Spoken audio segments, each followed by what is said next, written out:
Hello students, class fifth. आज हम आपका ईवीएस का लेसन 24 ले रहे हैं, वायलेंट नेचर। वायलेंट नेचर मतलब जब होता है जब प्रकृति हमारी बहुत ज़्यादा डिजास्टर जो आने लगते हैं, नेचुरल डिजास्टर, कुछ इस तरह की एक्टिविटीज़ होती है जैसे अर्थक्वेक, वॉल्केनिक इरप्शन, तो वो जिसमें हम सबको नुकसान पहुंचता है प्रकृति की वजह से, तब हम कहते हैं कि नेचर वायलेंट हो गया है। There are many activities going on around us in the atmosphere और under the earth. These natural activities और phenomenon have a direct influence on human life. तो बहुत तरह की एक्टिविटीज़ हैं जो हमारी धरती के अंदर और बाहर होती हैं, जिसकी वजह से हमारी ह्यूमन लाइफ इफेक्ट होती है। Many times their impact result in loss of human life and property and then we call them as natural disaster. तो जिससे हमारी ह्यूमन लाइफ और प्रॉपर्टी डैमेज हो जाती है उसे हम नेचुरल डिजास्टर्स कहते हैं। तो हम पहले उसके बारे में पढ़ते हैं, वॉल्केनोज के बारे में। Volcano is an opening and on the surface of the earth which allows hot molten rocks, ashes and gases to escape from below the surface.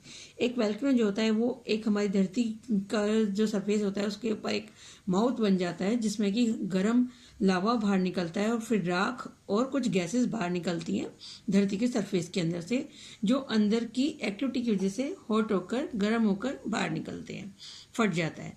Volcanic activity involving the extraction of rocks tends to form mountains और features like mountains over a period of time.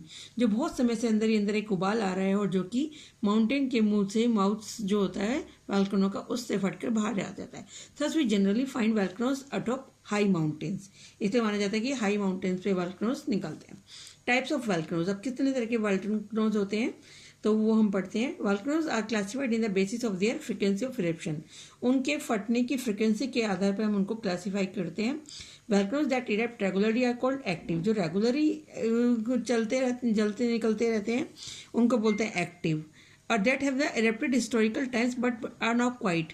लेकिन जो पहले जो है history में वो कभी पहले समय में फटे हैं लेकिन अभी वो क्वाइट है, शांत है, उनको हम बोलते हैं dormant volcanoes. And those that have not erupted, और जो अभी तक कभी फटे नहीं हैं हिस्टोरिकल टाइम्स में, आर कॉल्ड एक्सटिंक्ट।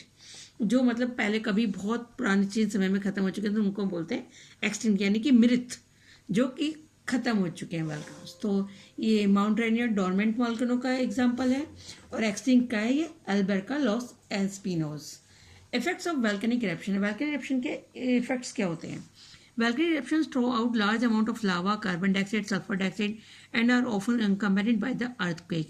तो बड़ी मात्रा में इसमें से lava, carbon dioxide, sulphur dioxide जो है और भी केस है निकलती हैं, और these leads to the loss of life and damage to the property. और इनकी वजह से ही अर्थक्वेक भी आते हैं और बहुत सारी लाइफ और प्रॉपर्टी का लॉस भी हो जाता है। The gases emitted by the volcanic eruption also lead to acid rain. और जो गैस निकलती है उनकी वजह से एसिड रेन भी होती है। अब बात करते हैं second natural disaster, earthquake. Earthquakes are the sudden movement of the plates under the earth surface which are felt as vibration on the surface. तो earthquake जो है वो sudden movement है जिसका कोई भी पहले से प्रेडिक्शन नहीं कर सकते कि कब आएगा। वो अचानक से धरती की प्लेट्स जो है वो आपस में हिलती हैं और जो वाइब्रेशन होती है सरफेस में उसको हम अर्थक्वेक कहते हैं। और अर्थक्वेक को हम मेजर करते हैं रिएक्टर स्केल पे। जो कि अर्थक्वेक मेजर करते हैं 3 या उससे नीचे के तो वो वीक होते हैं, ज़्यादा नुकसान नहीं पहुंचाते। लेकिन जो डॉट मेजरिंग अबव 7, जो 7 के अबव होते हैं वो डिस्ट्रक्टिव होते हैं नेचर के लिए, बहुत ज़्यादा वो डैमेज कर देते हैं। Effects of earthquake. The earthquakes may cause landslides in mountains, lead to fire in the forest and certainly cause damage to the life and property. जो earthquake है उनकी वजह से माउंटेन में लैंडस्लाइडिंग हो जाती है, जंगलों में आग लग जाती है और बहुत ज़्यादा लाइफ और प्रॉपर्टी का नुकसान होता है। Homeless people fall prey to many disease due to the lack of basic necessities. और जो लोग बेघर हो जाते हैं वो बहुत सारी बीमारियों से भी घिर जाते हैं उस समय जब उनके पास कुछ नहीं सहारा होता जाने के लिए। द स्ट्रक्चर्स और buildings that survive the earthquake displays and make collapse in future earthquake. और जो स्ट्रक्चर और बिल्डिंग का है वो भी अर्थक्वेक में डैमेज हो जाता है और वो इस तरह की कंडीशन में पहुंच जाते हैं कि फ्यूचर अर्थक्वेक में वो कभी भी गिर सकते हैं। Preparing for earthquake. तो अर्थक्वेक के लिए हमें कैसे प्रिपेयर होना चाहिए? The modern buildings are being constructed with an earthquake proof foundation. जो आजकल की मॉडर्न बिल्डिंग बनाई जा रही है वो इस तरह से कंस्ट्रक्ट किया जा रहा है कि वो अर्थक्वेक प्रूफ बनाई जा रही है। उनमें इस तरह से नीचे नींव मजबूत बनाई जाती है कि वो अर्थक्वेक आने पर हिले नहीं। This enables it to the withstand the tremors effectively, और जिसकी वजह से वो ज़्यादा नुकसान नहीं पहुंच पाता। इसके बाद हम नेक्स्ट पढ़ेंगे सुनामी के बारे में नेक्स्ट क्लास में। तो आपको जो ये बताएं वो आप इनके बारे में रीड करेंगे। Thank you.